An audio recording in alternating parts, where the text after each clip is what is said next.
ಯಾವುದೇ ಮಹಾನ್ ಪಯಣಕ್ಕೂ ಒಂದು ಕೊನೆ ಇದ್ದೇ ಇರುತ್ತೆ. ಈಗ ನಾವು ಬಲರಾಮನ ಜೀವನದ ಕೊನೆಯ ಅಧ್ಯಾಯದತ್ತ ಸಾಗೋಣ. ಅವನ ಗೌರವಾನ್ವಿತ ನಿವೃತ್ತಿ ಮತ್ತು ಅವನು ಬಿಟ್ಟು ಹೋದ ಆ ದೊಡ್ಡ ಪರಂಪರೆಯ ಬಗ್ಗೆ ಮಾತಾಡೋಣ. ಪ್ರತಿಯೊಂದು ಆಳ್ವಿಕೆಗೂ ಒಂದು ಅಂತ್ಯ ಇದ್ದೇ ಇರುತ್ತೆ ಅಲ್ವಾ? ಹಾಗೆ ಬಲರಾಮನಿಗೆ 60 ವರ್ಷ ದಾಟಿದ ಮೇಲೆ ನಿಯಮದ ಪ್ರಕಾರ ಅಂಬಾರಿ ಹೊರುವ ಜವಾಬ್ದಾರಿಯನ್ನ ನಿವೃತ್ತಿ ಪಡಿಬೇಕಾಯಿತು. 2012ರಲ್ಲಿ ಅವನು ಗೌರವಯುತವಾಗಿ ಆ ಸ್ಥಾನದಿಂದ ಕೆಳಗಿಳಿದ. ಅವನ ನಂತರ ಆ ಮಹತ್ವದ ಜವಾಬ್ದಾರಿಯನ್ನ ಅರ್ಜುನ ವಹಿಸಿಕೊಂಡ. ಹೀಗೆ ದಸರಾ ಪರಂಪರೆ ಮುಂದುವರಿಯಿತು. ಆದರೆ ನಿವೃತ್ತಿಯಾದ ತಕ್ಷಣ ಬಲರಾಮ ದಸರಾದಿಂದ ಸಂಪೂರ್ಣವಾಗಿ ದೂರ ಆಗಲಿಲ್ಲ.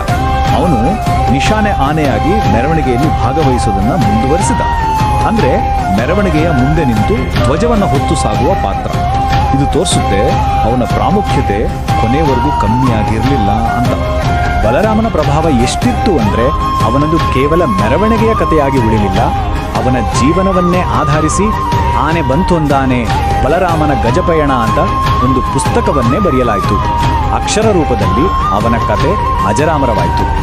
ಹಾಗಾದ್ರೆ ಕೊನೆಯದಾಗಿ ಈ ಒಂದು ಪ್ರಶ್ನೆ ನಮ್ಮನ್ನ ಕಾಡಬೇಕು.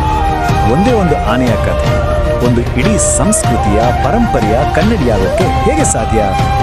ಬಲರಾಮನ ಜೀವನವನ್ನು ನೋಡಿದ್ರೆ ಇದು ಕೇವಲ ಒಂದು ಪ್ರಾಣಿಯ ಕಥೆ ಅಂತ ಅನಿಸೋದೇ ಇಲ್ಲ. ಇದು ನಮ್ಮ ನಂಬಿಕೆ, ಪರಂಪರೆ ಹಾಗೂ ಮನುಷ್ಯ ಮತ್ತು ಪ್ರಾಣಿಗಳ ನಡುವೆ ಇರೋ ಆ ಒಂದು ಅದ್ಭುತ ಬಾಂಧವ್ಯದ ಕಥೆ. ನಿಜಕ್ಕೂ ಯೋಚಿಸಬೇಕಾದ ವಿಷಯ.